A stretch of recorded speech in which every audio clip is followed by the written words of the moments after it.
Charge de deux condensateurs en parallèle. On réalise le circuit électrique suivant. Les condensateurs de capacité C1 égale 4 microfarad et C2 égale 3 microfarad sont initialement déchargés. 1. Établir les équations différentielles vérifiées par les tensions UC1 et UC2 au bord des condensateurs. 2. Déterminer les expressions des tensions en régime permanent. 3. Les tensions maximales que peuvent supporter les condensateurs sans être détruits sont E1 max égale 10 volts et E2 max égale 8 volts. Quelle est la valeur maximale U max de la tension E que peut supporter cette association en parallèle? 1. L'équation différentielle vérifiée par la tension UC1.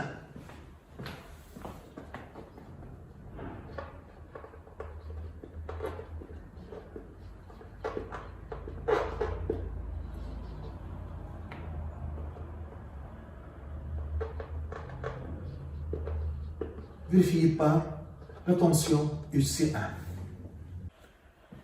Le schéma du circuit, le générateur de tension de force électromotrice E, le conducteur ohmique de résistance R, les deux condensateurs de capacité C1 et C2 sont montés en parallèle. Puisqu'ils sont montés en parallèle, la même tension existe à leur bord. Donc on a UC1 est égal à UC2, car ils sont en parallèle. Pour trouver l'équation différentielle, on va appliquer la loi d'addition des tensions et la loi d'Inner au point B.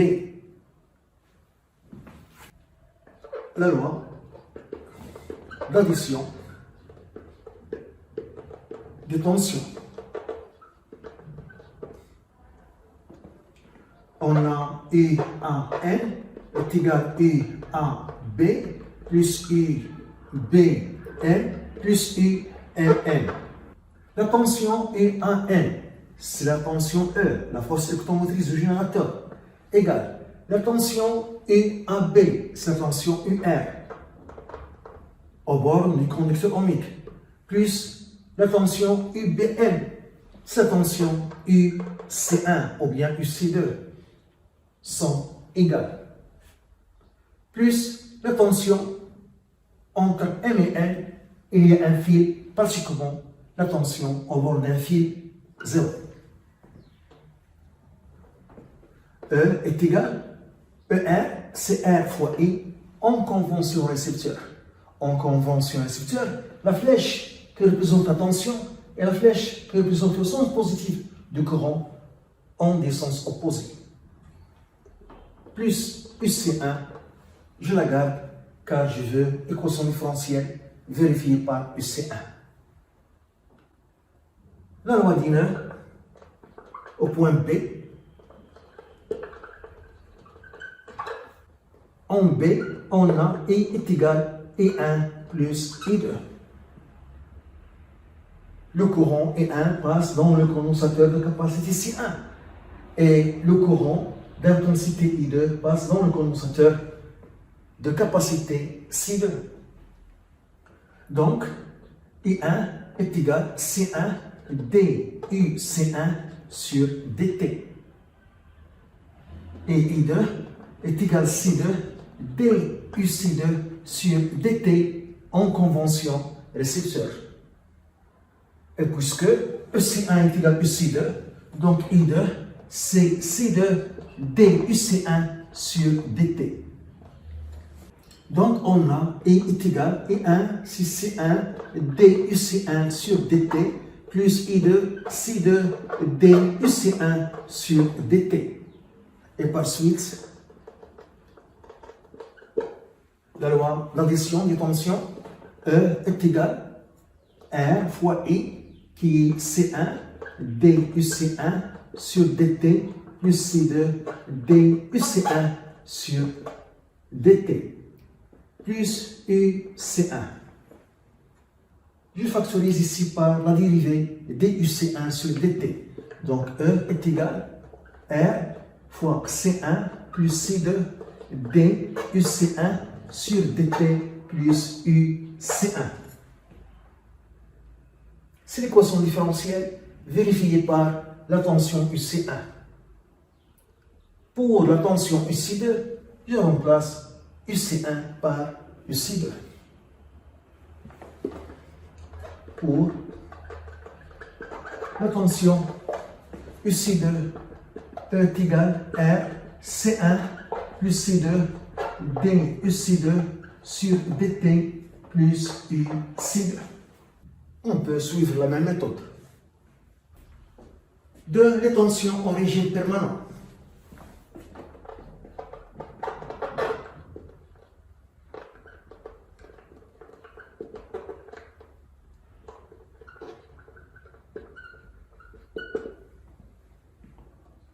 On a en régime permanent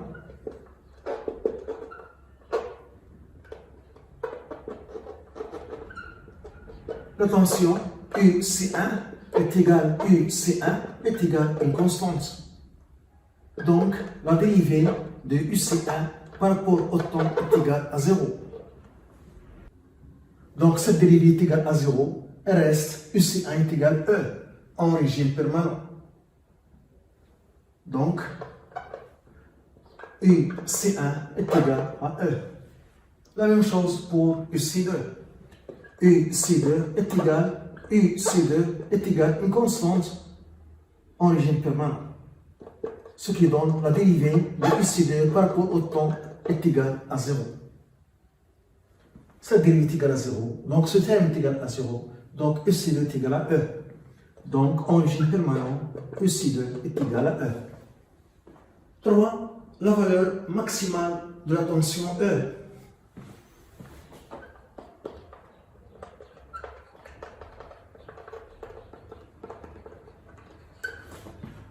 Max de la tension E. La force électromotrice du générateur de tension. On a donné la valeur maximale de la tension que peut supporter le condensateur de capacité C1, CE1 max égale 10 volts, et la valeur maximale de la tension que peut supporter le condensateur de capacité C2, E2 max égale 8 volts. Donc la tension EC1 doit être inférieure ou égale à E1 max. Et EC1, c'est E. Donc, E doit être inférieur ou égal à E1 max, qui est égal à 10 volts. Donc, E doit être inférieur ou égal à 10 volts. Et la tension EC2, en régime permanent, doit être inférieur ou égal à U2 max. EC2, c'est E, en régime permanent, donc inférieur ou égal à U2 max, qui est égal à 8 volts. Donc E inférieur ou égal à 8 volts. Donc, on a E inférieur ou égal à 8 volts et E inférieur ou égal à 10 volts. On a ici 0, ici 8 volts, ici 10 volts. E inférieur ou égal à 10 volts, c'est cet intervalle.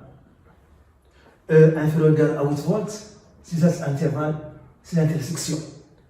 Donc, la force électromotrice de générateur de tension E doit être inférieur ou égal à 8 volts. E inférieur ou égal à U max, avec U max est égal à 8 volts. Si la force électromotrice du générateur de tension E est supérieure à 10 volts, les deux condensateurs seront détruits. Si E est comprise entre 8 volts et 10 volts, le condensateur de capacité C2 sera détruit. Si E est inférieur ou égal à 8 volts, les deux condensateurs fonctionnent normalement.